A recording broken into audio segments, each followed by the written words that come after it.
call list. Members are not expected to remain for the wind-ups. Order, order. Rehman Chishti to move the motion. Thank you, Mr. Hollopone. It's a pleasure to serve under your chairmanship, and I am grateful to Mr. Speaker for granting me this opportunity for having this Westminster Hall debate.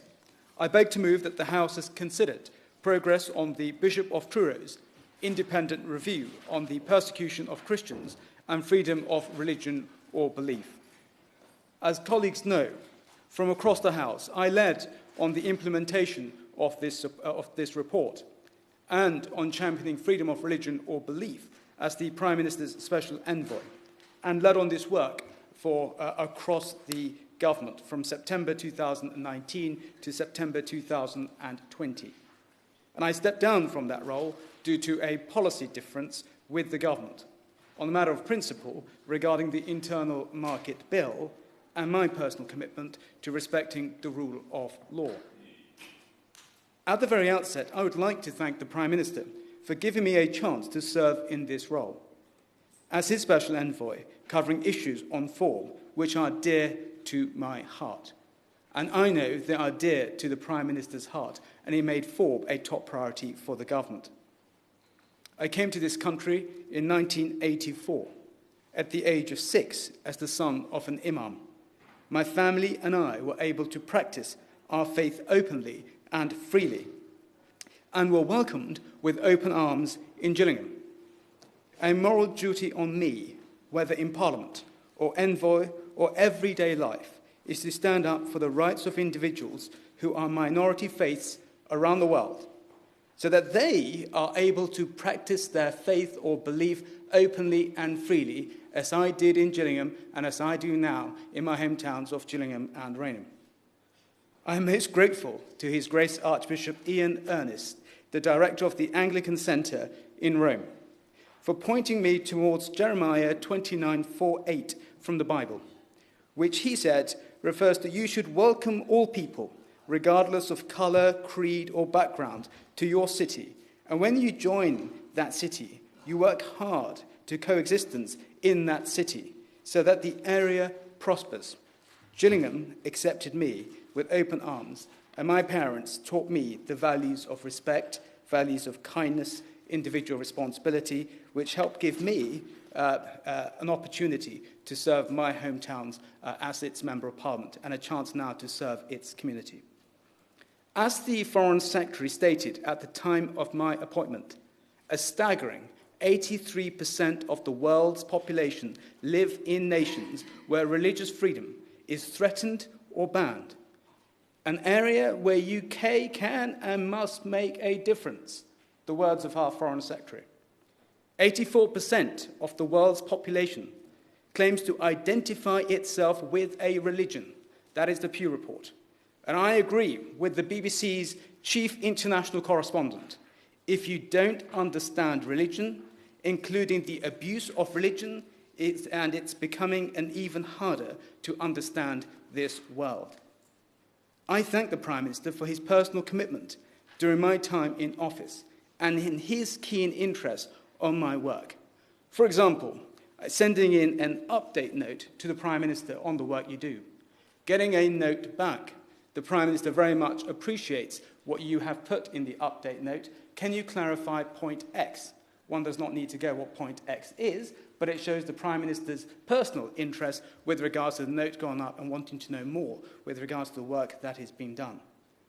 In 2018, the Prime Minister also personally supported my campaign for the UK government to grant asylum to Aisha Bibi, a Christian mother of 5 being persecuted in Pakistan for her faith under the abuse of the blasphemy laws. And I thank all members of Parliament from across the House, and I see them in this chamber, for being absolutely amazing champions for all they do on promoting FORB across the House in Parliament. And I would also like to thank the Foreign Secretary, the Right Honourable Member for Esher, for his personal support in the work that I did as the Prime Minister's Special Envoy. And I thank him from the very outset, going to the extent even as the Minister knows, saying the envoy is entitled to attend ministerial meetings on a Tuesday to give an update on FORB. So the personal support from the Foreign Secretary I had in that role was absolutely superb, and I thank him through the Minister at the dispatch box, although I personally thanked him personally on that, but I thank him through the Minister on that. And likewise, it was a real pleasure to work with ministers from across the FCDO on this top priority for the government. And I thank all the excellent officials who I worked with on the FORB team at the Foreign Office. Can I also put my personal thank you to 4 individuals? Because when you come in as the Special Envoy, you are given a team of civil servants to work with. And then they are great. But you want experts. So I said I would like to appoint my own 4 experts to advise me on delivering the 22 different recommendations. There is a recommendation here on the United Nations Security Council resolution, which I'll turn to later on. I'm not an expert on the United Nations Security Council, so therefore, who do you appoint? I was very fortunate to have Sir Mark Lyell-Grant, the United Kingdom's former ambassador to the United Nations, and our brilliant national security advisor, and a former Director General at the Foreign Office. So I see the spokesman for the opposition nodding with approval. He was. Sir Mark was our brilliant former diplomat, so I was very lucky to have him on my advisory board. Sir Malcolm Evans, professor from Bristol and a member of the Foreign Secretary's Advisory Board on Human Rights. I was lucky and fortunate to have him, as well as Dr. Naz Garnea from Oxford, who is brilliant on human rights and intersectionality on FORB and women's issues across the board. And finally, Bishop Michael Nazir Ali, former bishop in Pakistan and also Bishop of Rochester, so it gets the dual jurisdictions of issues facing individuals across the board. May I now turn to the Bishop of Truro's report. As colleagues know from across the House, Bishop of Truro's independent review was commissioned by the previous Foreign Secretary, the member for East Surrey, on the 26th of December 2018, with a desire to look into the issue of persecution of Christians around the world. The review, as I see it, was a direct response to wide-ranging reports that the suffering Christians globally and especially of Christian minorities is of such a scale and intensity that it can no longer be ignored by the government and other actors. I thank the former Foreign Secretary for commissioning that report. The review was carried out by Bishop Philip of Truro and his team, Sir Charles Hoare, David Fildsand and Rachel Varney. And on the 9th of July 2019, Bishop Philip published his report with 22 different recommendations. And this government, as the previous government of Prime Minister May, accepted the 22 different recommendations in full. And I thank Bishop Philip for his excellent work and detailed report. And as the report spells out on page 4 of the report, which I have over here, across the globe in the Middle East, Asia, Africa, Christians are being bullied, harassed, jailed, expelled, and executed.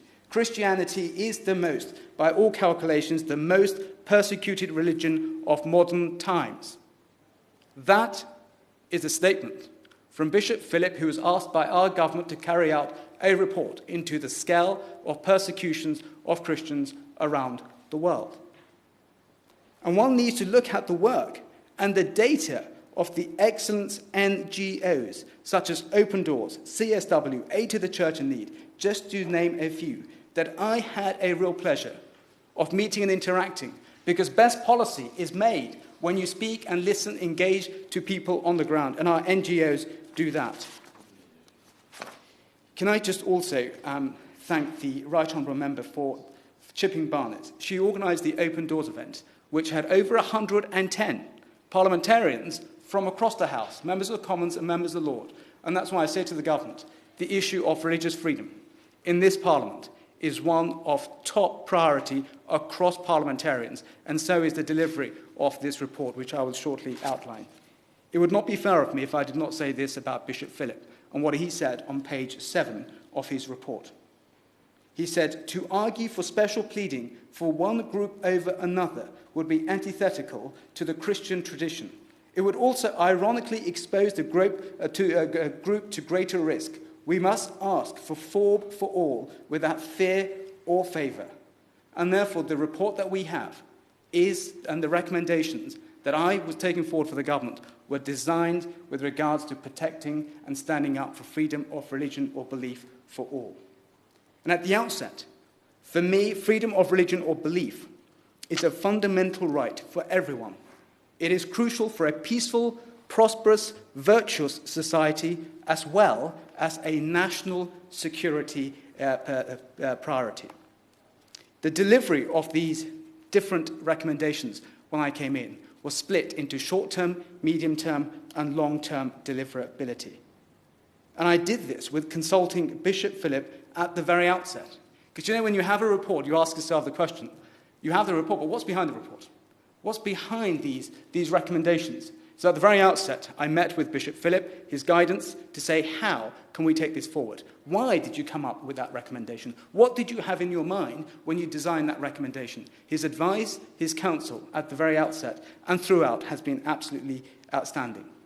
The challenge which I had in the year, we did have a general election, which meant we were away from here for a bit, and also COVID-19.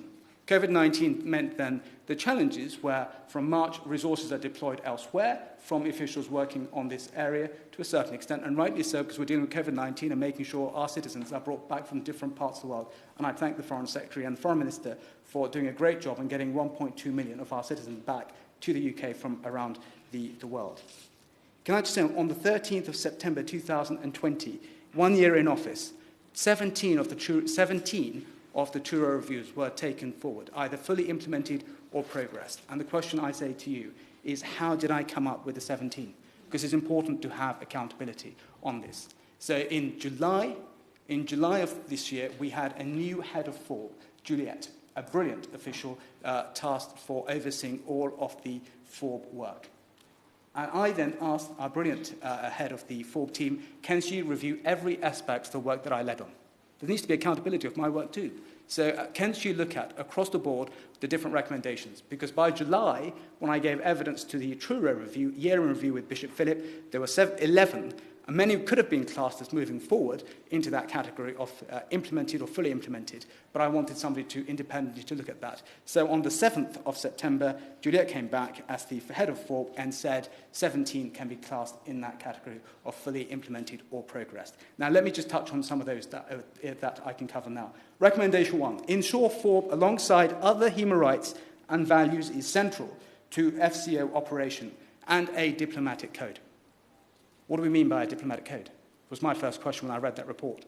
Bishop Philip, what do you mean by a diplomatic code? He said it's an internal working programme for the Foreign Office. So it's a key as for its overarching objectives for the Foreign Office.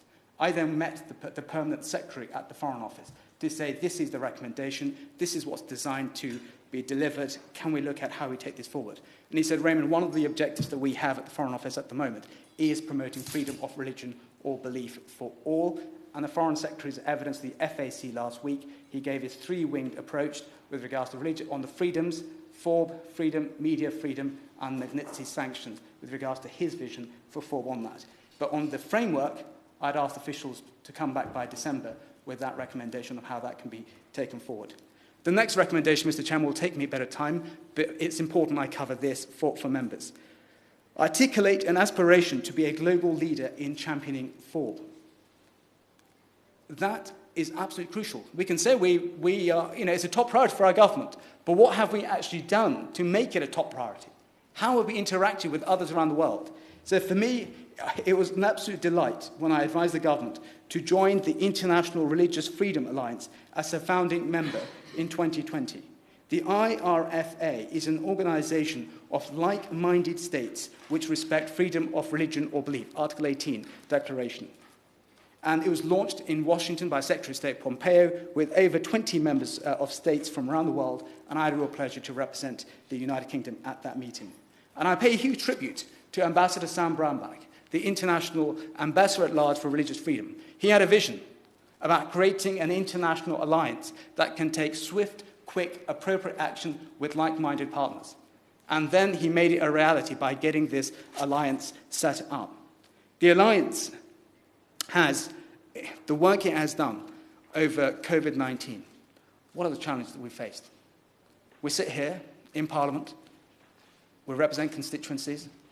Our constituents have faced challenges, difficulties, like everybody else around the world, but some citizens around the world have suffered more than others under COVID-19 for being a member of a religious minority. So the alliance, what has it been doing? So the alliance helped secure religious prisoners of conscience in Yemen. The Baha'i community, prisoners of conscience in Baha'i, with the work of the alliance, were released. In Eritrea, religious prisoners of conscience were released with the work of the alliance.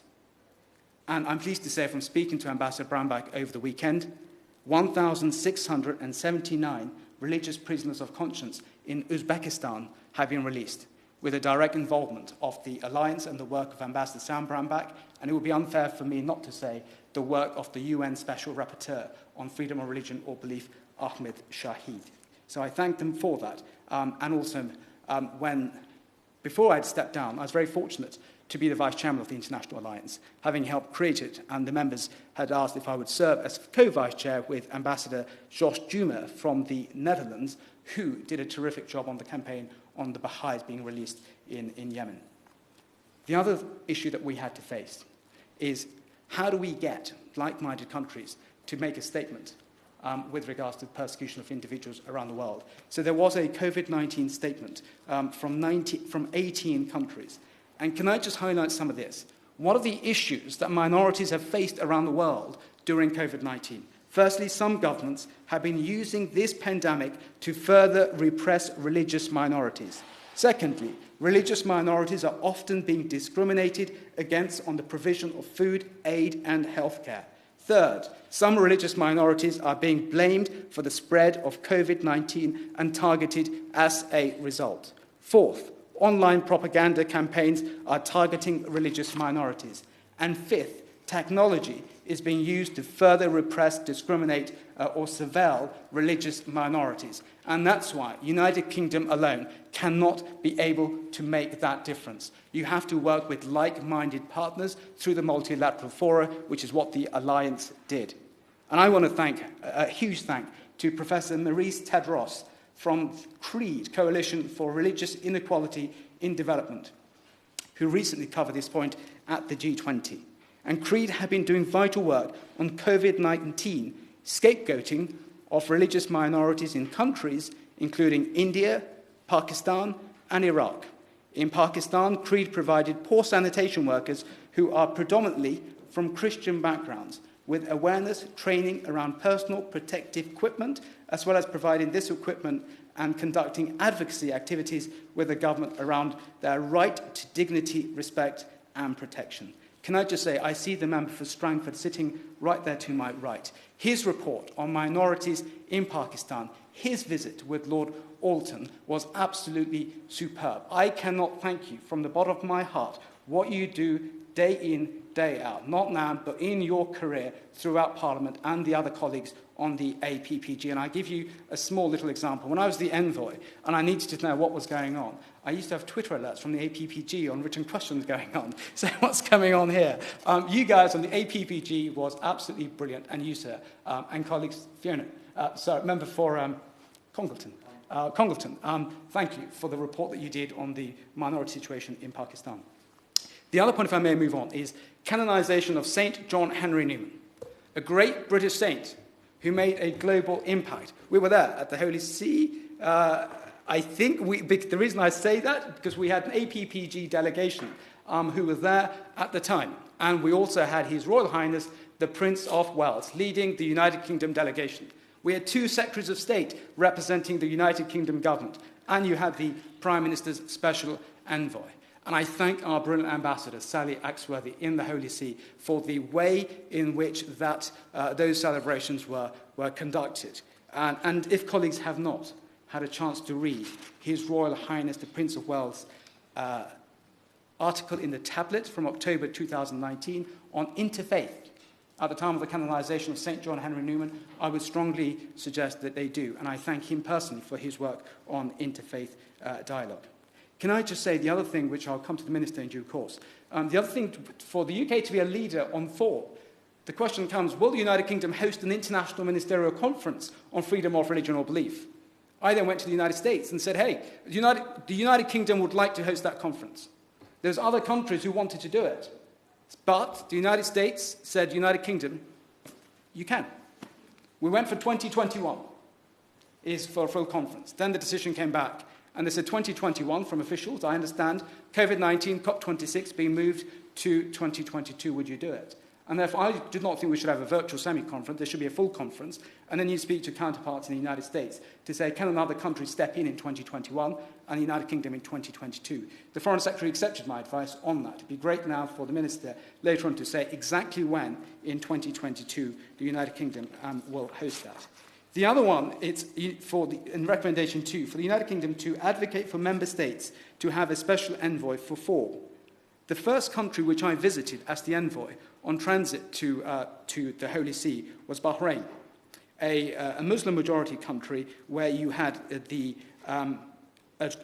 good track record on interfaith mutual coexistence, with having a Hindu temple for 200 years, churches for over 100 years, and the vicar from my constituency, Reverend Chris Butt, had been the vicar at St Christopher's Cathedral in Bahrain at the time, prior to that.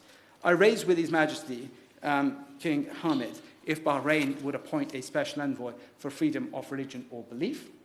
And I was pleased to say one of the last meetings I had in my official capacity was with the Foreign Minister of Bahrain in early September, and he said His Majesty has considered your request, and Bahrain will appoint a special envoy for freedom of religion or belief in due course. Recommendation 3 named the phenomenon of Christian discrimination. Can I just say that recommendation, and I make it very clear, this recommendation was not made by the decision on that by the envoy. It was this recommendation, research was allocated to Archbishop Angelos of the Coptic Christian Church to say, because of the John Bunyan Fund, 15 projects were given for research on FORB. And this one, he put forward a submission, and he is somebody who has a strong track record on freedom of religion or belief. So this research was carried out by his team, and they came back to say on the definition, and there's mixed representation from what I hear and from the report, to say some want a name, some don't want the name, but the recommendation was from the Archbishop Angelos, not me as the envoy. And I think the key thing from him was to say there should be a phenomenon on Christian persecution, and I accept that the largest persecuted Christian in the world, faith in the world is the Christian faith, and we should advocate our policy with that in mind. Recommendation 4, gather reliable information and data on FORB to better inform developed policy. I'm pleased to say recommendation 4 is another recommendation which has been achieved and is now part of business as usual at the Foreign Office. Research continues, but let me just give you this. Various projects funded by the John Bunyan Fund, which I will discuss in greater detail, will also feed into the delivery of this recommendation. Further to this, I was delighted to meet with Religious Freedom Institute in Washington earlier this year. With the help of the funding from the FCDO Magna Carta Fund, they have developed a highly sophisticated online tool to gather simple, meaningful, accessible, reliable, timely, smart data on religious freedom landscapes across the globe. There is, when it says looking at data and methodology, that is how we got the data from the work with the RFI and the strategy that was applied. The SMART tool collects data in 17 countries and aims to focus on collecting detail in a very localized way. And CREED have also produced some excellent work in this area, including a work paper, Humanitarian and Religious Inequalities, addressing a blind spot that discusses religious inequalities being blind in humanitarian frameworks and how humanitarian actors can incorporate sensitivity to religious difference and persecution in their program. Recommendation 5, bolster research into the critical intersection of FORB and minority rights and gender issues. Again, I pay big tribute to CREED, and in 2018, I thank the government for allocating £12 million by DFID for research into security, economic activity, and religious hate content online. And if I may just give this para from CREED as to the work they have done. In terms of recommendation 5, the CREED paper, Invisible Targets of Hatred, Social Economically Excluded Women from Religious Minority Backgrounds, addresses the intersection of religious, gender, social, economic, ethnic, and geographic marginalities affecting women who belong to religious minorities in 6 contexts. And CREED has also been working on countering hate speech online, which can often have severe violent consequences in real time. And if colleagues have not seen it, their research is available with documents like this over here, that research is crucial to Foreign Office officials across DFID and government policy to take into account when making policies. Recommendation 6 established permanently the role of the Special Envoy. Can I just say, and having a director-level champion on that. Peter Jones was appointed director-level champion on FORB, and who did a terrific job in that, and I thank him for his support. My advice to the government, as we look to appoint a new envoy, from my experience, and I've shared this post, my stepping down with the government, and prior to that with the government, as to how to make the post most effective. The minister is terrific, and he's a great minister. The work on the FORB Truro review is led by an envoy. Envoy does not have the authority to shape or make policy. An envoy does not have the authority to come before Parliament, to then answer questions as to why certain decisions are taken on certain countries. An envoy may pick up an issue on the alliance and come back how to put it through the system. He does not have the authority for political policy steering. So my advice to whoever comes in next and to the government was to make sure that this role, to give it the maximum authority it possibly can, is to ensure that that person has that authority and is answerable to Parliament. Because I say that, when I was the envoy, I used to read all the debates that were put forward by MPs. And it was a real pleasure to read them. And therefore, it's whoever comes in and is the government's key lead on FORB, then they should have the authority to be accountable to Parliament with regards to decisions they make on different countries. Recommendation 7, ensure mechanics are in place to facilitate an immediate response to atrocity crimes, including genocide, early warning system. The United Kingdom, I was advised by the FORB team, already has a strategy to deal with early warning signs and genocide. What I would say for colleagues who are here, the speech made by the member for Beckenham in the last Westminster Hall debate, led by the member for Strangford, was absolutely powerful and highlighted the need to get those early warning signs right. And also from the debate on the 12th of March, freedom of religion debate, the member for Glenthross on para 7 of his speech, large-scale persecution of religious racial minorities, it highlights the issues which lead to those intolerances, hatred, going to that final extent. So that work, I understand, is being looked at by the FORB team, and a review was going to a note to come back to the envoy in December. But can I just say, where the alliance is crucial, it's as part of its thematic work. When we joined up, and I advised the government to join, it says as part of that, it had the occurrence of mass atrocities targeting members of religious and ethnic minorities. Groups has highlighted the need for greater coordination among countries and more robust response, whether atrocities are perpetrated by state actors such as Myanmar against Rohingyas or by non-state actors such as in Iraq by Daesh. The alliance can serve as some mechanics to mobilize a response based on the principles of action in Joint Declaration of Principles. That's the vision, but before that, it can work together in sharing good practice of how we deal with that. Recommendation 9, to be prepared to impose sanctions. And again, I thank our sanctions team. Before we had the designations in July, Bishop Philip and I met with the sanctions team at the Foreign Office so he could explain what Recommendation 7 was. And in the first designations, we had 2 Myanmar generals on a FORB perspective on those designations. And can I just say this to the Minister now, as a parliamentarian, and having read the debate on the 12th of October, China's policy on Uyghur population, and having seen the United States position with regards to sanctioning of individuals for the way the Uyghurs have been treated in the Xinjiang province.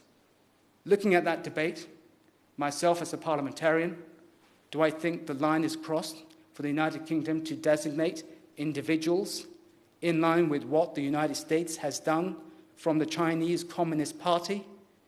The answer is yes. And this Parliament, government needs to take into account the views of parliamentarians. Debate after debate, which I saw as the envoy, freedom of religion or belief debate, 12th of March, 10th of October, 6th of February, and that debate on the 12th of October 2020, China's policy on its Uyghur population. That debate says it all. United Kingdom has a moral obligation to do the right thing, standing up for our global values, where we, for democracy, rule of law, liberty. And that then means taking that decisive, appropriate action. And I know the government has taken that in Belarus with sanctions on certain individuals. But my question to the government now is, why wait? Why wait? We took it. Designations, in my understanding, were supposed to be every few months. When designations come, we've taken an exceptional decision on Belarus, rightly so. Why are we not taking that decision with regards to the Uyghur situation in China? And Magnitsky sanctions, my understanding, were to post-global Brexit. We're working with our like-minded partners, Canada and the United States. And the United States have designated individuals from the Chinese Communist Party, on that sanctions list. Visa restrictions, export restrictions, ban on exporting to the US, business advisory to US companies, cautioning businesses about the reputational, economic and legal risks. So my question to the Minister will be, now, United Kingdom should quickly and swiftly do the right thing on that. And what I say on that is from Bishop Truro's report, page 6, it says, "You may choose to look the other way, but you can never again say you did not know on that." William Wilberforce, our great parliamentarian. So for me, on that recommendation, future designations always need to consider FORB element to it, and that decision now, I ask the government on acceptable grounds to be made as quickly and swiftly. Recommendation 10, Foreign Secretary to write to the FCO-funded arm's-length bodies. I'm pleased to say the Foreign Secretary wrote to Westminster Foundation and Wilton Park, and the British Council. Done.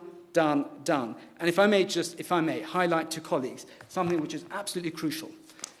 The Foreign Office produces protecting vulnerable religious minorities in conflict, promotion of freedom of religion or belief, and also tackling violence committed in the name of religion and fostering social cohesion in Nigeria. Nigeria will come up in this debate, kind for colleagues to highlight that. When I was the envoy, I asked officials, let's have a Wilton Park conference on Nigeria. We had that. And I would ask colleagues, these documents are absolutely superb and highlight United Kingdom and the Foreign Office commitment and good practice that we move forward in that. The next recommendation, recommendation 11, ensure both general and contextual training in religious literacy. Can I just say this to colleagues? When I first came into office, that was one of my first things. Unless our diplomats have the right training across the board, how do they pick up these issues when they occur with regards to intolerance, hatred, non-violent extremism, when it leads to violent extremism? Then we need to make sure our diplomats have that. And I have to say, we have some of the best diplomats in the world, and I've worked with them, but they need to be given the right tools to do that. So when I came in, there was some support through the LSE program. Now there is a Cambridge module on religious literacy. But what I would say to the government and to the minister, and it ties into recommendation 13, deliver a tailored approach to FORB violations at post level. My recommendation to the government will be this on that. When I came in, there was 4 priority countries. I said there should be 13 review countries. And 13 review countries, how do you identify what is a review country? Review country, when I asked Sir Mark Lyle-Grant, our former ambassador, 2 minutes, if I'm being asked to on time, but Mr. Chairman, I'll be very brief in my summing up on the rest. 13 review countries. Review countries based on the basis where is there the most significant infringement on FORB, where can the United Kingdom make the most impact on FORB. So if I wrote to 24 different missions with a view to get 13 put in that category. And we could then ensure that diplomats going to those 13 countries have that tailored support with regards to that. Recommendation 14, ensure FCO human rights reporting. The annual human rights report, I'm pleased to say, covers freedom of religion or belief with regards to that. Recommendation 17, the FCO to convene a working group for government departments and civil society to engage. Well, I'm pleased to say that the FORB Forum, chaired by Bishop Truro, has recently been established by a diverse group of human rights NGOs, civil society organisations and faith groups. And the UK FORB Forum is a mechanics for civil society actors to engage with HM government on the issue and ensure that egress violations in both individual cases and systematic abuses are looked at. So I thank Bishop Philip and the civil society on coming forward in that. With regards to, briefly, the last recommendations I want to cover Recommendation 20, the annual event in support of the UN International Day on Victims of Religious Violence. The United Kingdom supported Poland at the UN on that, and Red Wednesday event is something which the UK supported, is the UK carried out with aid to the church in need, and buildings across the government departments were lit in red, and I spoke at the Westminster Cathedral on that. The recommendation I want to focus the Minister on as I finish is recommendation 20, United Kingdom to secure a Security Council resolution on FORB. I advised when I first came into office, spoke to number 10, spoke to the Foreign Secretary, and got a note back from our mission in New York on the strategy to take that recommendation. And I gave the Foreign Secretary an update note on that in July. And I'm grateful for the Foreign Secretary in accepting my advice on the strategy to take that recommendation forward. My question to the Foreign Secretary is this. Before I left, that was on my desk, is the United Kingdom has the Security Council presidency in February this year. Can he confirm that the United Kingdom will move that motion at that time? So with that being said, Mr. Chairman, looking at the essence of time, I'm grateful to all the colleagues for the amazing support and the way they've championed FORB, and I look forward to working with them again as a parliamentarian on this. Thank you. The question is that this House has considered progress on the Bishop of Truro's independent review on persecution of Christians and freedom of religion or belief. The debate can last until 11 o'clock. I'm obliged to call the front bench spokespeople no later than 10:31, which gives us 24 minutes of backbench time. So I'm going to impose a 4-minute limit so we can get the 6 members in with their contributions. The spokesman for the SNP has generously volunteered to limit his own contribution to 6 minutes, but the guideline limits for Her Majesty's Opposition and the Minister are 10 minutes each, with Mr Chishti having 2 or 3 minutes at the end to sum up the debate. Dr Lisa Cameron. Many thanks, Mr Hollowborn, and it's a pleasure to serve under your chairmanship today and to speak in what is an extremely important debate. I would like to thank the Honourable Member for Gillingham and Rainham for the work that he has completed already in this area, and I'm sure that he will continue to be an assiduous advocate for freedom of religious belief in Parliament in the future. And I think the detailed and extensive work that he has already spoken of today has shown actually how much work has been happening, which I think is very heartening, and it's certainly been very heartening, I'm sure, for my constituency to be hearing of the progress that has been made. But it's also outlined for the Minister and for Government the very important recommendations that do require to be moved forward. I'd like to begin by thanking the organisations who work in this space: Open Doors, Aid to the Church in Need, Christian Solidarity Worldwide, just to name a few, and also the other honourable members who are here today, who are familiar faces from the Freedom of Religious Belief all-party parliamentary group, and particularly, of course, the honourable member for Strangford, who works tirelessly on these issues. In much of the world, freedom of religion is indeed the linchpin on which other freedoms rest: freedom to congregate, freedom of speech and freedom of expression. These rights are interdependent and absolutely inseparable. And I think that that's one of the reasons that this should be seen as such a priority for government, not just because of the faith groups who depend so heavily upon government to champion those freedoms right across the United Kingdom, but also for the whole of society, where the other rights that non-religious groups and other organisations depend upon rest very solidly on top of the foundation that has been set. I'd like the Minister, in the couple of minutes that I have, to look particularly at Nigeria, where I understand Fulani militants have carried out multiple raids on villages in the Kaduna and Plateau states, and where 32 Christians who were obeying directives to stay at home during the humanitarian disaster of COVID to prevent the spread of the virus were targeted in attempts to uproot the Christian community from the local area. Open Doors recorded one local Christian saying, if people are going to stay in their homes during the COVID-19 pandemic, they need to feel safe from attacks like this. And I think we can all echo that sentiment. Open Doors themselves have said there is an urgent need to engage with representatives of freedom of religious belief organisations in situations like that of Nigeria, where persecuted Christians are incredibly vulnerable, as highlighted in the recent APPG report, Nigeria, an Unfolding Genocide, and where the Foreign, Commonwealth and Development Office still refuses to fully recognise the religious dimension of the conflict. So I would urge the Minister to focus upon those issues and try to work with the excellent organisations such as Open Doors in taking forward these issues with the FCDO. The other issue that I wanted to briefly speak about is Pakistan.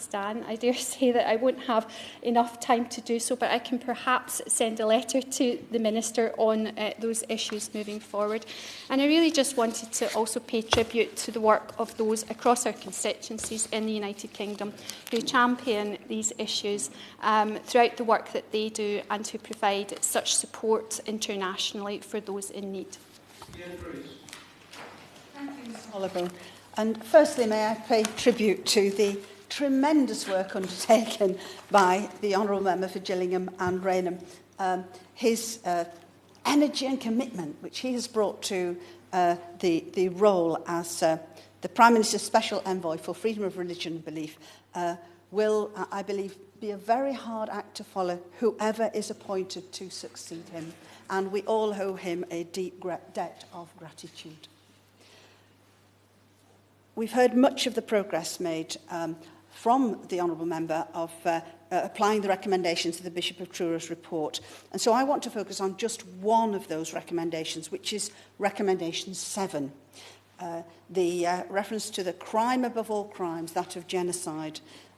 Genocide, as defined in Article 2 of the 1948 Convention, to which we are a signatory, defined as acts committed with the intent to destroy in whole or in part a national, ethnical, racial or religious group.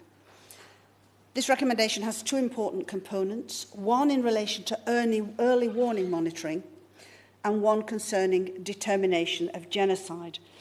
Sadly, over many decades now, through many atrocities in different parts of the globe, both in this country and as part of the wider international community, we've all too often failed to do this, to take note of genocide and to address it until it is too late.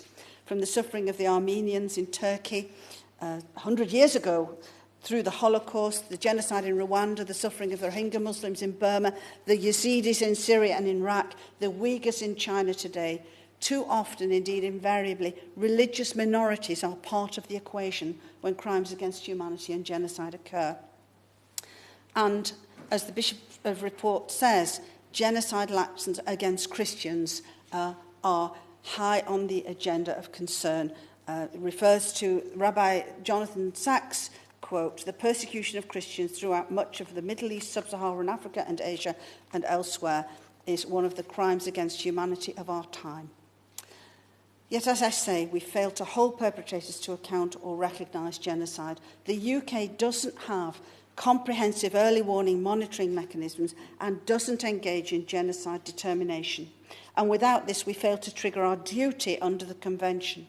As a signatory under that Convention, we are required to act to prevent genocide, to protect those affected, but only if there is a judicial determination of genocide. It was a sad failure in 2016 when I was privileged to bring a motion to the House on this, that we failed to persuade the government to act, even though that determination was passed by a majority, indeed unanimously. So how to break this circular argument that only the courts can determine genocide, and without that we can't refer this internationally? One way over recent years that Lord Alton and I in the Lords and I in the Commons have endeavoured to do this is through our private members' bills, the genocide determination bills, which provide for the High Court to make a preliminary finding on cases of alleged genocide, where an affected group, for example, refers a matter to the court. That would facilitate a referral of such a finding to the ICC. Now, the trade bill is being discussed in the Lords. and this is really the point I want to make today, the single point I want to make today. Amendment 76A to that bill, taking the proposals from this genocide determination bill, would require, if a referral for a declaration of genocide is made to a High Court, for example, by a representative of a religious or ethnic group, would require the High Court to consider it, to make a determination, and then for any trade agreement to be avoided if a signatory to it is a partner which has perpetrated genocide. I urge the government to support this. Timmy. Thank you, Mr Holborn. It's a pleasure to serve under your chairmanship. I'd like to thank the Honourable Member for Gillingham and Rainham for securing this very important Westminster Hall debate and in his role as a Special Envoy for Religious Freedom for the UK. I and many of my Christian constituents, and indeed members of all faith within Coventry North West, were pleased when we were told that there would be a long-due independent review into the persecution of Christians and freedom of religion and belief. I stand here representing Christians from within my own constituency to denounce the human rights abuse facing Christians in Thailand, in China, in India, and in other places across the globe. Earlier this year, I met with one of my constituents from an organisation called the International Asian Christian Front, who supports and advocates for persecuted Christians in Pakistan and India.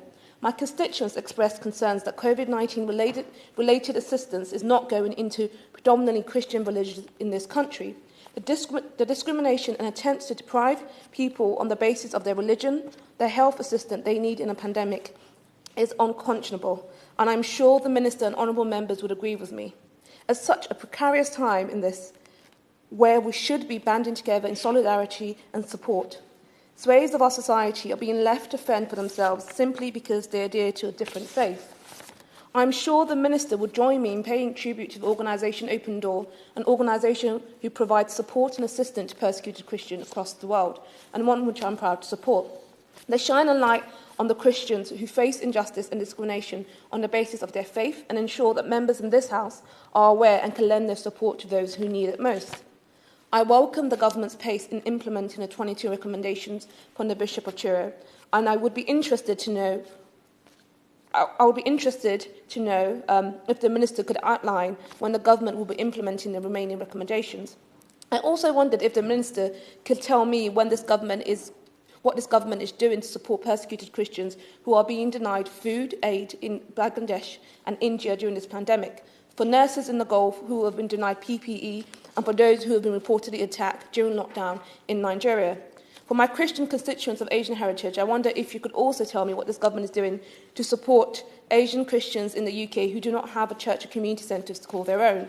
In everything we do as representatives in this place, we must work towards promoting and building cohesion between all religious groups here in the UK and across the world, so we can navigate this crisis as one, coming out at the other end better than we were entering it. Thank you. Imran Ahmad Khan. Thank you, Mr Holborn. It's a great pleasure for the first time to serve under your stewardship. I'd also like to thank my honourable friend, the member for Gillingham and Rainham, for the great energy, intellect and compassion he's brought to this subject and to his role as the Prime Minister's envoy on freedom of religion. Now, I think we'll all agree that one of the cornerstones of our country, of the United Kingdom, is our fundamental belief in the individual's right to live freely without fear, threat or harm, regardless of whether that's from other individuals or the state. Freedom of thought and belief is perhaps the most fundamental and, sadly, the one most at peril around the world. It truly saddens and pains me to witness the rise of persecution based on religious belief. It has been estimated that 1/3 of the entire population of the globe suffers from religious persecution, in whatever heinous form that takes. In absolute terms, Christians are the most persecuted of these groups, being subject to violence, extrajudicial killings, involuntary disappearances, social persecution, the suppression of public expression, and the attempt to cleanse regions of religious belief over a prolonged period of time. I know from my time, sadly, when I was living in Pakistan, in support of the Pakistan Army and Pakistan State for the British and American governments, that I saw the deep link that my honourable friend, the member for Gillingham, referenced between religious exclusion and inequality and the link with extremism, violent extremism and terrorism. It is clearly there. And unfortunately in Pakistan, Martial Law Ordinance 20, which was first promulgated against Ahmadis, is increasingly being employed to persecute Christians. Across the Middle East, the very birthplace of Christianity, the persecution of Christians is seen at its very worst. 100 years ago, Christians made up at least 20% of the population across the Middle East and North Africa, and today it stands at a meagre 4%. Sadly, in many countries, it is the state that drives prejudice and discrimination against its Christian citizens. In Egypt, Iran, Syria, church properties and properties owned by Christians are being confiscated or outright attacked. Restricting access to Christians to their places of worship is common.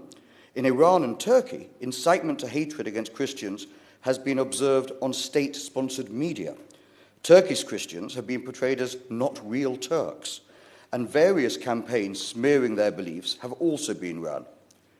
In China, the Communist Party seeks to control what its citizens think and inhibit their ability to feel and believe. It's not just the Uyghur Muslims, but Uyghur Christians are also being interred and persecuted. These regimes not only violate the sacred value of freedom of religious belief, they also encourage non-state actors to violate this freedom.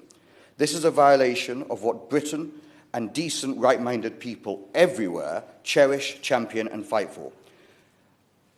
As we redetermine our place in the world, following Brexit, a key part of global Britain must be defending the values that underpin our society, namely pluralism, tolerance, diversity, and individual liberties, wherever they may be assaulted. Standing up to these nations and protecting the rights of individuals to live, work, and worship as they please will be vital, and I'm greatly appreciative of the Bishop of Truro's report shines a light on countries that are failing to do so.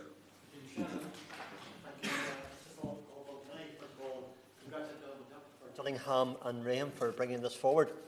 And my wife has just texted me. We've got a new grandchild born at 11:50 last night, so that's up to 5 now, Mr. Holloway. So maybe on their own, the Shannons will be able to vote their grandfather into Parliament once again, but hopefully a bit more than that, but that's by the way. I'm also very pleased to speak on this. I register an interest as chair of the APPG for freedom of religious belief, and also as a APPG for Pakistan religious minorities. I would like to put on record my thanks to the Honourable Gentleman for his tireless work that he has done. Every meeting we had with him was a meeting where the door was open before you spoke to him, and his response was always absolutely excellent, so thank you for that. I want to do as he did, started off with a scripture text. It's Romans chapter 8, verses 35. Who shall separate us from the love of God in Christ Jesus? Shall tribulation, distress, or persecution? No, in all that these things we are more than conquerors through him who loved us. COVID-19 has been, Mr. Holloway, one of the things that has exacerbated the plight of Christians across the world and other religious minorities, because they get blamed for the virus and for spreading it. I want to speak up for the Jewish community who have faced dramatic increases in anti-Semitic hate speech in response to COVID-19, and therefore the position as the Office of Special Envoy is so important. So I know the Prime Minister hasn't set that place yet, but I would hope that we would see that soon. Could I put to the Minister the need for the Bishop of Truro's review are implemented, all the recommendations. Recommendation 11 is implemented fully. It's to do with the FCDO staff who work in countries to make sure that they have the literacy training and make the most of the resources that they have to address these violations. I would encourage FCDO as well to incorporate civil society evidence submissions into the human rights and democracy report writing process. So important to have that focus from the Minister's department. I know it's there, by the way, Mr. Holloway. I know I'm asking him something that he will confirm, and I'm very happy about that. But it's just to have it on the record. So it's for the Baha'is, the Shias, the Hindus, the Armenians, the Rohingyas, the Jews, the Jehovah's Witnesses, for the Ahmadis, for the Muslims, for the Coptic Christians, and all the countries in the world. But the ones that focus upon is Iran, Iraq, Pakistan, Egypt, very much in the Middle East, where I've had the opportunity on occasions to visit. I also would ask that the UK Government to implement Recommendation 8, which is prepared to impose sanctions against perpetrators of foreign abuses, and that all of the right to freedom of belief is enshrined in Article 18 of the Universal Declaration of Human Rights. And China in particular, how much we've talked often about the Uyghur Muslims, and there's also the Tibetan Buddhists, who have 500,000 labourers detained in camps in the first 7 months of 2020 alone. Chinese government has also cracked down on other religious groups. They've destroyed churches, harassed, imprisoned, intimidated Christians. They have imprisoned Christians. Even the small church groups feel under terrible threat. And worse still, the Independent Tribunal in China found that forced organ harvesting of prisoners of conscience, that's Christians, it's all the Uyghur Muslims, it's the Falun Gong, it's all those as well. And we really do have to grab China in a nice way by the lapels and tell them to get into line. So what can we ask the Minister to do in relation to that? I also support the Government Amendment of 68 to the Trade Bill, which the Honourable Lady from Clongleton referred to. And can we ask the Minister, maybe, can we confirm that what we're asking for not there is the pressure to be put on China, and what is happening in relation to that? We've got to address the face of evil that China is, and do that in a way that we can change things. So when we look forward to the future, I would pray, and also I would beseech, that we make the right decision, that our grandchildren will look at us and say, well, look, you spoke up when you should have. Thank you. And I thank the Honourable Member for Gillingham Rainham for all his tireless work on this cause and for actually raising this debate. And of course, the Honourable Member for Strangford, and congratulate him on the birth of his grandchild. Yeah. I'm sure he'll bring many happiness. Now, I read with concern the deeply depressing final report submitted by the Bishop of Truro, which set out in stark terms the persecution faced by Christians around the world. It seems perverse that Christians face greater oppression now than at any other point in recent history. It is also an uncomfortable reality that persecution of Christians is largely unacknowledged by leading governments for various reasons. Yet whilst we prevaricate, Christians across the globe are being attacked, harassed and killed because of their religious beliefs. Members will know that I believe freedom of religion to be a central pillar of our civic society. As a Catholic, I can see the ways in which people of Christian faith enrich discourse and dialogue in the United Kingdom every single day. However, in many countries, Christians are regarded with suspicion, contempt, and often outright hostility. The persecution of Roman Catholics in Pakistan and the People's Republic of China are crimes that I've been following closely. Maria Shabazz, a 14-year-old Catholic girl in Pakistan, was recently abducted, raped, and married to an abductor and then forcibly converted to Islam. She's now on the run and at risk of being killed. This is a disgusting situation. Regrettably, Pakistan's recent record of protecting religious minorities, including Christians, is woeful. I understand that Lord Ahmed of Wimbledon raised freedom of religion or belief with Pakistan's Minister for Human Rights and with the Governor of the Punjab, but I urge the government to keep up the pressure on our Pakistani counterparts to ensure that authorities there seek justice for Maria and guarantee her future safety.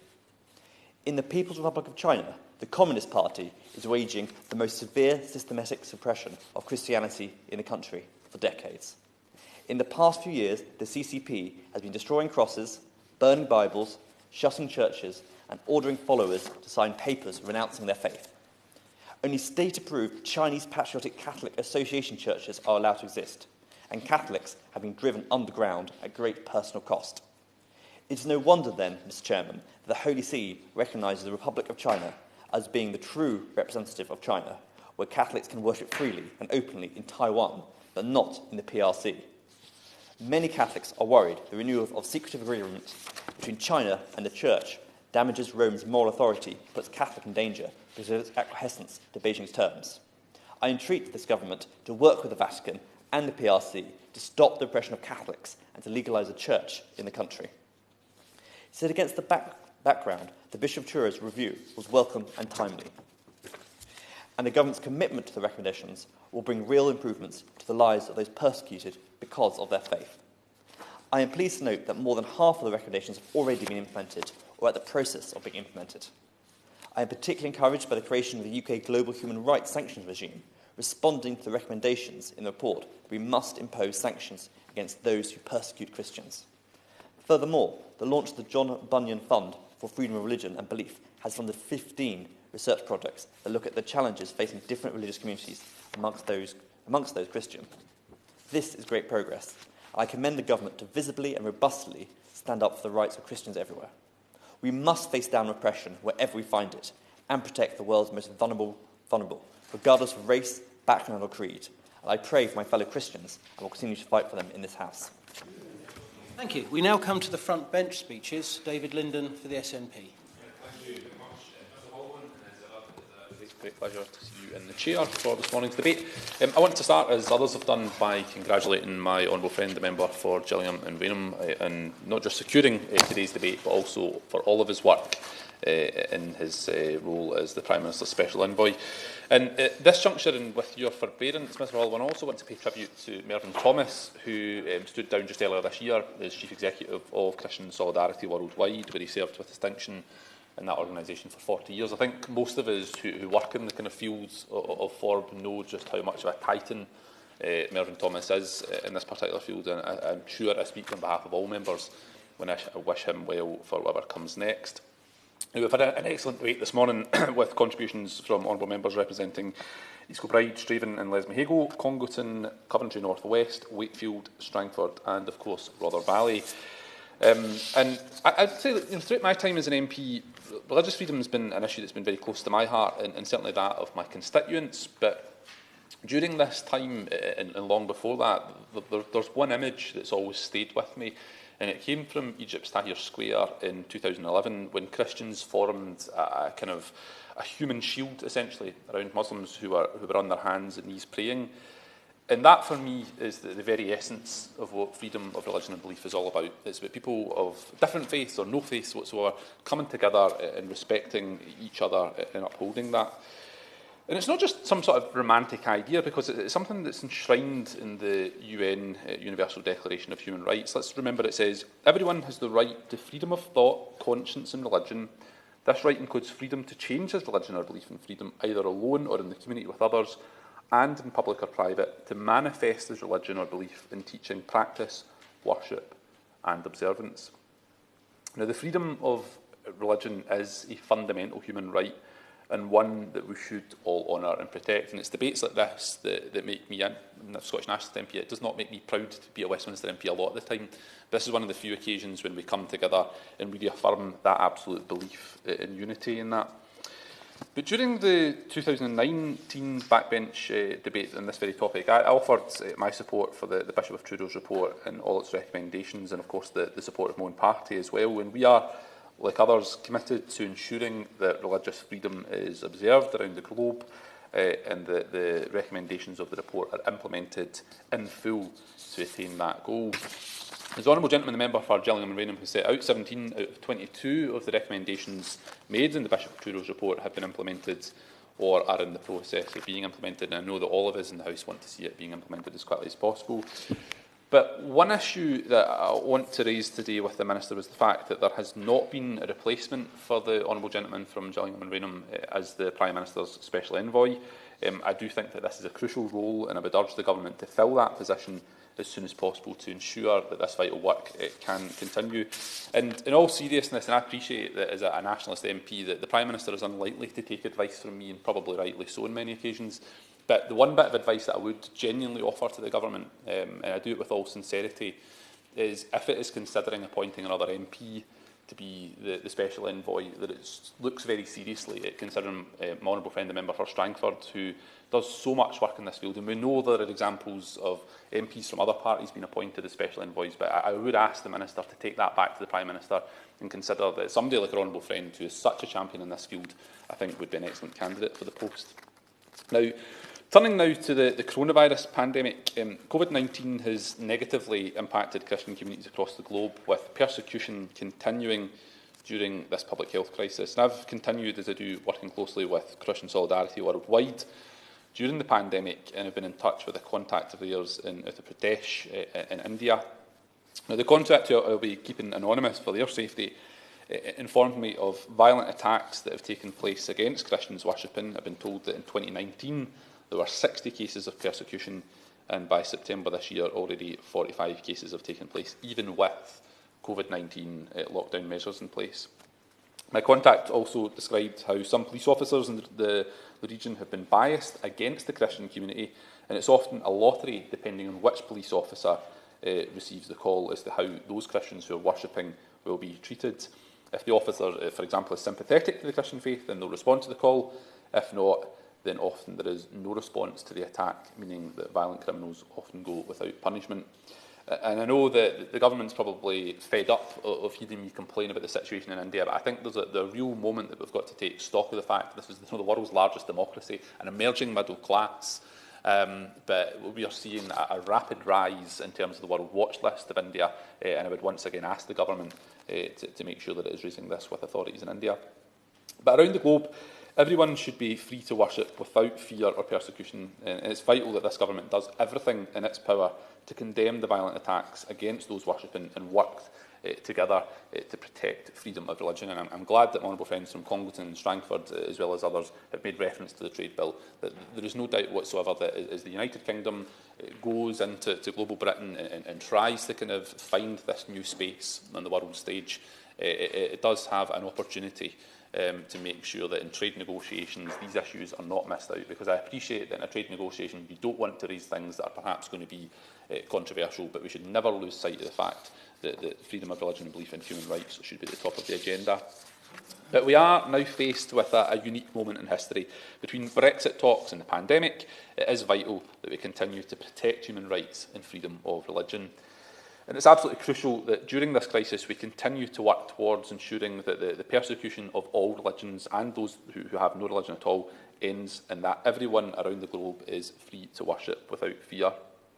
And so at this unique moment of history that we find ourselves in, we cannot lose sight of the values and what means most to us, including the core belief that everyone, absolutely everyone, should have the freedom to worship without fear.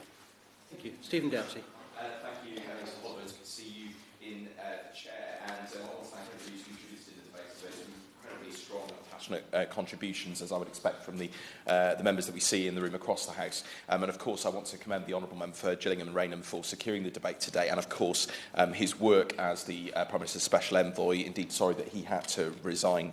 And of course, I want to thank the work of the Bishop of Truro and all of those organisations, many of which have been named, for the work that they have done in bringing attention to many of these instances of persecution, particularly against Christians around the world. And I declare an interest, Mr. Hollowbone, as a Christian, but also as someone who's worked previously with Open Doors and a number of these organisations to highlight these cases, including working with Christians on the left within my own party. And it is disappointing, of course, that it's been a month now since the resignation of the Honourable Member, and the government is yet to appoint a Special Envoy. I hope the Minister can give us some news on that, because it's absolutely crucial, of course, relates to at least 4 of the recommendations from the Bishop of Truro in his report, and it's vital that we have that work back up and going. But I know that the Honourable Member will continue to be a strong voice on these issues. As the Bishop of Truro outlines in the start of the report, he said very clearly, across the globe, Christians are being bullied, arrested, jailed, expelled and executed. Christianity is, by most calculations, the most persecuted religion of modern times. Yet Western politicians until now have been reluctant to speak out in support of Christians in peril. Well, I've seen the opposite here today, Mr. Hollowbone. Many of us are willing to speak out on these issues, and I know that there are many others across the House who are not afraid to do that and will continue to speak up for those facing persecution. Now, Mr. Hollowbone, I'm going to obviously raise a whole series of circumstances, and there are far too many, sadly, to mention all of them, and I want to focus on a number. And I want to start by specifically talking about the situation for Christians in Nigeria. But with your leave, Mr. Hollowbone, I think given the events overnight, I just wanted briefly to mention the shocking scenes of brutality and violence that we've seen at the Lekki Toll Plaza. And obviously, I hope that the Minister can perhaps share with us the government's response to those shocking scenes, not least because of the strong relationship we have with Nigeria, including with the military and security forces there. Amnesty have said there is credible evidence of excessive use of force leading to the deaths of protesters. It's been condemned by the former US Secretary of State Hillary Clinton. So can he tell us whether he and his colleagues will be urgently speaking with the Nigerian High Commissioner and also their counterparts in the Nigerian Foreign Ministry? It's absolutely crucial given the horrific scenes that we've seen overnight. And as I said, Mr. Hollowbone, I want to draw attention particularly to the concerns in Nigeria for Christians, because we've heard from Christian Solidarity Worldwide of 50,000 Christians in southern Kaduna State having to flee violence. We've heard from a number of the members here today, including the work of the APBG and the report that was mentioned, the violence between Fulani herders and settled farming communities, 1,000 Christians being killed in 2019, the International Crisis Crisis Group has pointed to over 300,000 people being displaced. And of course, Nigerian human rights organisations have also been speaking out into society, saying that in 2015, up to 12,000 Christians killed, with 350 deaths in just the first 2 months of 2020. There is also alarming persecution from elements of the Nigerian state as well against religious minorities in some contexts. There have been arbitrary arrests of both Christian and humanist figures. So, for example, in Kano State, Professor Solomon Musa Tafa detained, and also Mubarak Bala from the Nigerian Humanist Association, which is a case I've regularly raised with the Africa Minister. Going on from Nigeria, there are many, many other circumstances. Of course, we've heard the circumstances facing not only the Muslim Rohingya minority and the persecution they faced at the hands of the Myanmar authorities, but also the situation for Rohingya Christians. The Honourable Member for Wakefield was pointing these out. There are approximately 1,500, and they report that they have faced threats and violence in camps, including an attack in January this year with a group of men attacking 22 Christian families, vandalising homes, looting personal property, and smashing up a makeshift church and school. Of course, we've seen also attacks across the Middle East, including, we've heard the situation in Egypt, the persecution of Coptic Christians there, and destruction of churches and others. In Algeria, there's been an ongoing campaign of church closures against the Protestant Church of Algeria, which serves the Berber population. 13 churches closed over the last 3 years.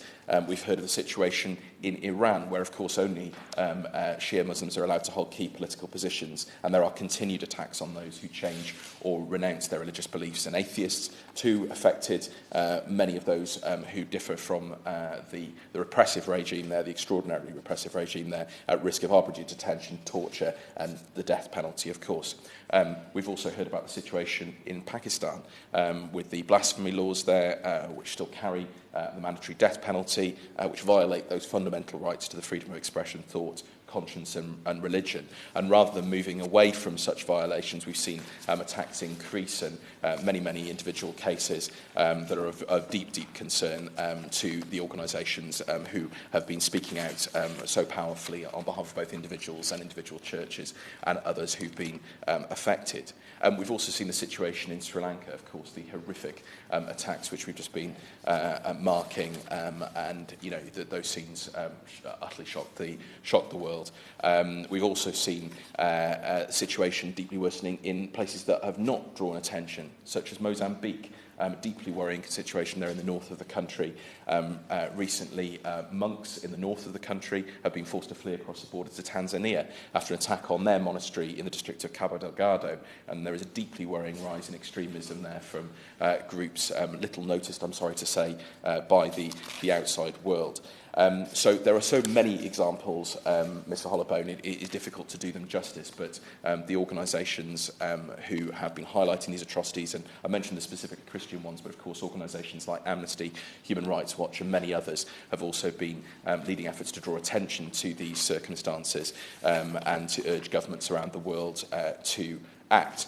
And of course, crucially, we heard the situation in relation to the Chinese Communist Party, and the member for Rother Valley, who's no longer in his place, raised that, and the so-called sanitization of religion that was pushed by Premier Li at the National People's Congress in March 2019 has been on clear show, affecting Christians, but also other religious minorities, Muslims, Buddhists, Taoists, and other non-religious groups. And we've seen very worrying circumstances, such as the disappearance of the Catholic Bishop Xiao Zumin from Guangzhou Diocese in Zhejiang for a week, and also the case of Gao Jin in Fujian province. And when he fled state custody and went into hiding, having refused to bring his church under the government-run Patriotic Catholic Association, the authorities in the Diocese of Mindong began closing churches, installing surveillance cameras and evicting priests who refused to be brought under official control. And of course, we cannot have this debate without mentioning the absolutely shameful and disturbing atrocities that we're seeing being perpetrated against the Uyghur population in Xinjiang, who are facing a monstrous government-coordinated programme of police surveillance, enforced re-education, disappearances, internment, mass detention, and even shocking reports of forced sterilisation. So, Mr Hollowbone, I want to just put a few questions to the Minister on these issues, having heard the very powerful contributions made today. Obviously, the Government has enacted a number of the Bishop of Truro's recommendations, including the launching of the John Bunyan Fund, but with obviously the cuts to official development systems budgets as a result of the decline in GNI, but also we believe cuts that go beyond that. Could he confirm what cuts will be happening and to what extent will there be ongoing funding for the John Bunyan Fund and work that continues to focus on the work tackling persecution of religious minorities? Will there be specific country programmes in some of these contexts we've mentioned today that will face the chop? I certainly hope not, Mr Hollowbone, because this work is absolutely vital. Recommendation 18 in the Bishop of Truro's report talks about a standard freedom of religion or belief scale of persecution. And I believe it would be incredibly beneficial to have a clear scale of escalation so that the government and others can formulate common approaches in advocating for persecuted Christians and assessing the very worst cases and worst situations. Mr Hollowbone, the freedom and right to believe and worship as one chooses without threat or of attack or sanction, whether that's legal, financial, social or physical, is one of the most fundamental rights that we hold. But too often and in too many places we are seeing both governmental and non-governmental actors using division and hatred and sectarianism and persecution to advance their agendas, bolster support and eradicate dissent and freedom of thought. And the UK must stand boldly against such egregious abuses of human rights. And I do look forward to hearing from the Minister how the government will be expanding its work to uphold freedom of religion and belief for all. These are guaranteed by some of our most fundamental human rights global commitments. Article 18 of the Universal Declaration of Human Rights, Article 18 of the International Convention on Civil and Political Rights, the Declaration on the Elimination of all forms of intolerance and discrimination based on religion and belief. There is, of course, a crucial UN Special Rapporteur on these issues, the UN Human Rights Council. Perhaps the Minister could say how we will be using our seat on the UN Human Rights Council to push these agendas forward. And of course, all of this is underpinned by the UK remaining committed to the very highest standards of human rights, to the rule of law, and to a proactive role in global human rights bodies. And I'm sorry to say we've seen some drawing back from that in recent years. I hope the Minister can reassure us that that will not be the case, that these programmes will continue to be funded, and that he and his colleagues will continue to use their full diplomatic muscle for global Britain to advance the case of persecuted Christians worldwide. Thank you very much indeed, Mr Hollowbone. Great pleasure to serve under your chairmanship here this morning. Can I start by congratulating my own honourable friend, the member for Gillingham and Rainham, not just for securing this debate, but I would like to commend him on his long-standing commitment to the freedom of religion or belief, and also to thank him for his incredible hard work as the Prime Minister's Special Envoy on freedom of religion or belief over the last year. He has given us a fantastic run-through of his work over the last year, an exhausting year by the sounds of it, and it was well worth the overrun on his time, Mr Hollowbone, to listen to all the work that the honourable member, my honourable friend, has done, and he sure has. There are sure big boots to fill in that regard. His commitment to the agenda has contributed hugely to the government's work in this area. It's been instrumental in the implementation of more than half of the Bishop of Truro's recommendations. And I would also like to extend my gratitude to colleagues for their impassioned speeches today. I'll try and respond to all the points raised, although I suspect that, given the time, Mr Hollowbone, is going to be wishful thinking. But I do have, to coin a phrase, an open door policy at the FCDO, and I'm more than happy to meet individual colleagues to go through some of the issues that I'm not able to respond to today. And we've got a great team there working on this agenda, and we'd be more than happy to work with you all collaboratively, where I think we're all on the same page.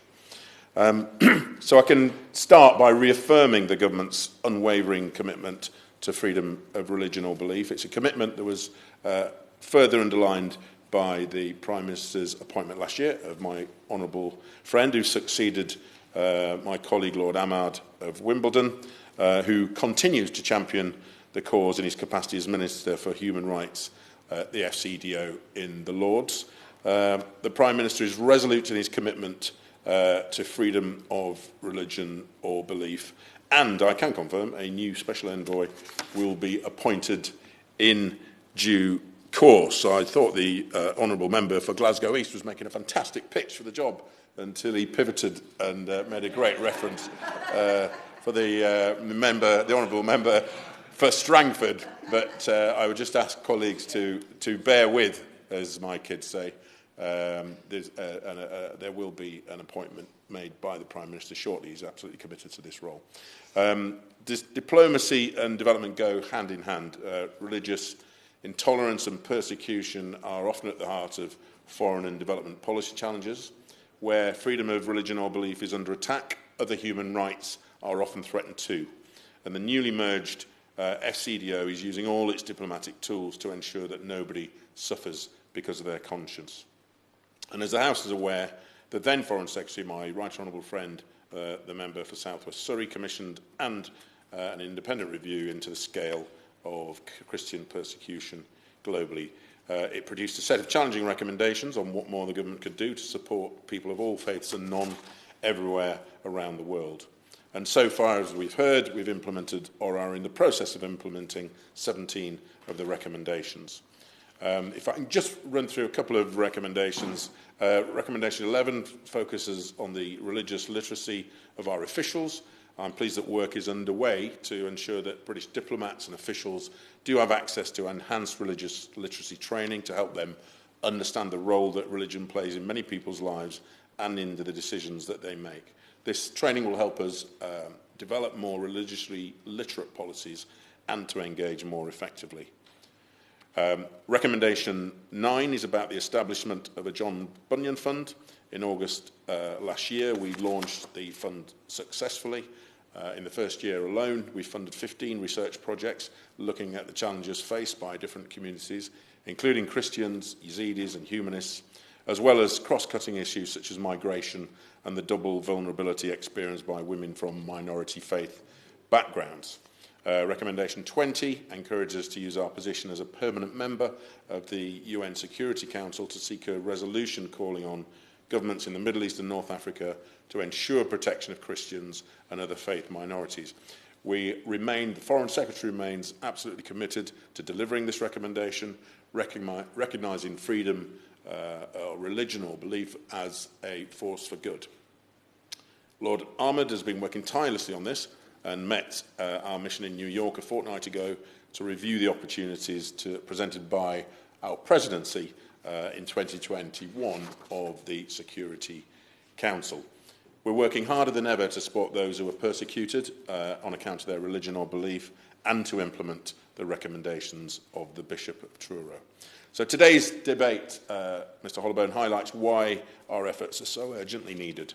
We've stepped up our work internationally as one of the founding members of the new International Religious Freedom or Belief Alliance. We have stood together alongside 31 other states to protect freedom of religion or belief. And again, I have to extend my gratitude to my honourable friend, the member for Gillingham and Rainham, for his leadership on this. And we've heard some of the excellent work that this alliance has delivered. We'll also continue to use our influential voice to raise for the United Nations, including urging the international community to work, as we've heard today, how important it is to work together to face the challenges presented by COVID-19.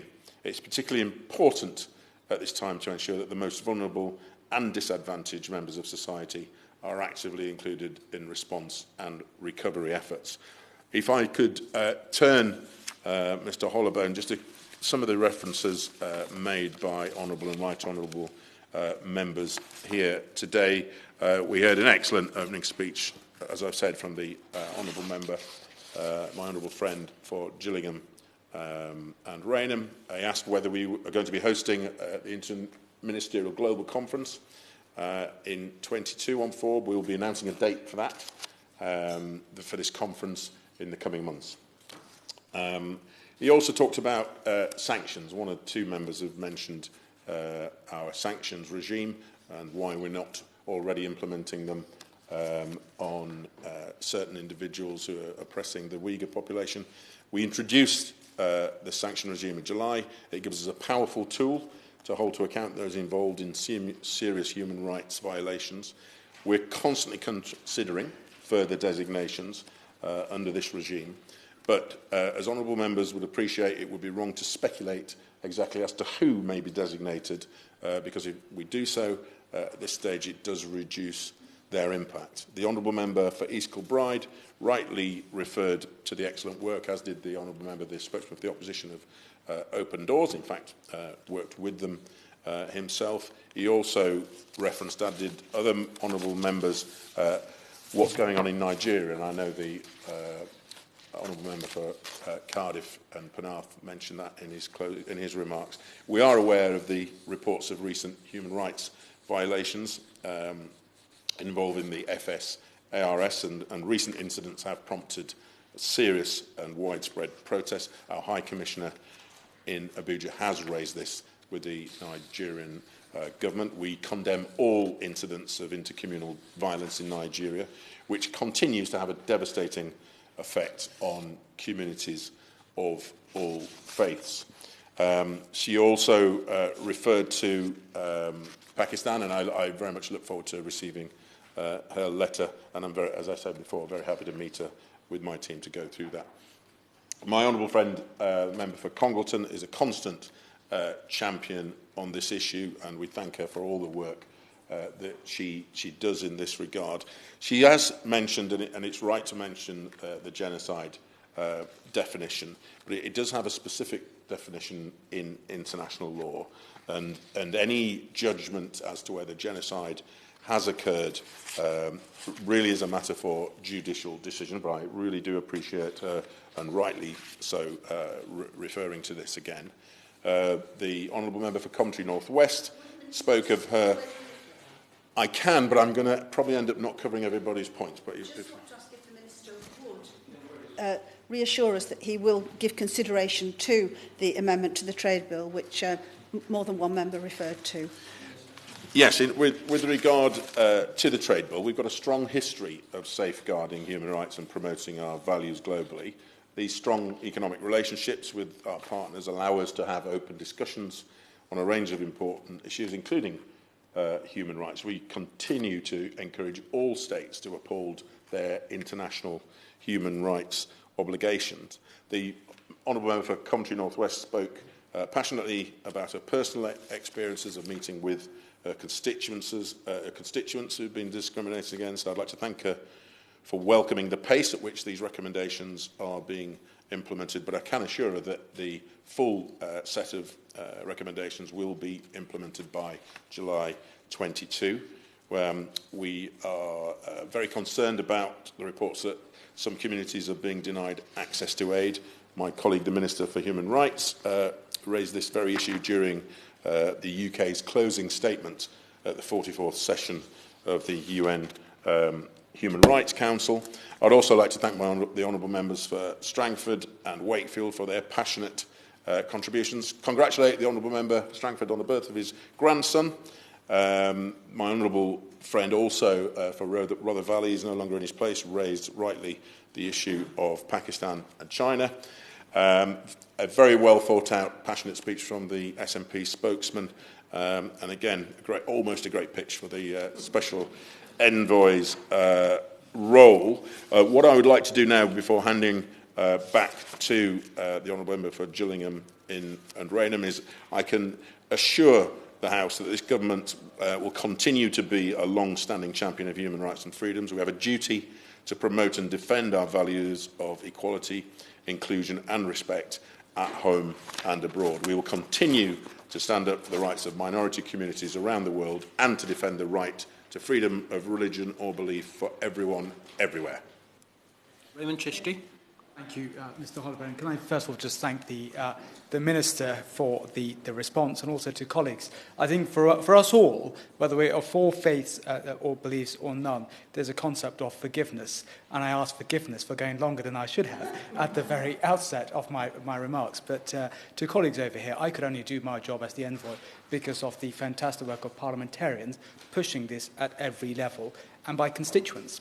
the first question I asked at the Foreign Office was with regards to FORB, on the scale of correspondence, where does it go? They said it's the second highest issue written to the Foreign Office after the Middle East peace process. So I said, fantastic. Then when you speak to officials, you say, this is what Parliament says, and this is what constituents say, and we have a duty to deliver and do everything we can on FORB. Can I say to the Minister, from our days of playing cricket from the House of Commons cricket team, that, and his captaining, his brilliant strategy, frankness, openness and listening, thank you for all you do. But can I just ask a couple of things? The FORB Forum, led by Bishop Philip, is brilliant at getting NGOs together. And apart from writing the letter for a new Special Envoy, the work they do on China, Nigeria, Iraq recently is absolutely crucial. It'd be great if you were able to meet with the FORB Forum and discuss at their monthly meetings.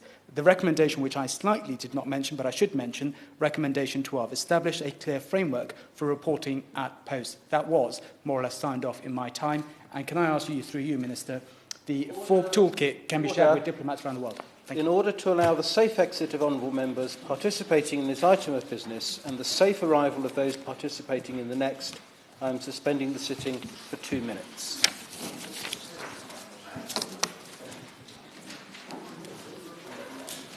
Thank you.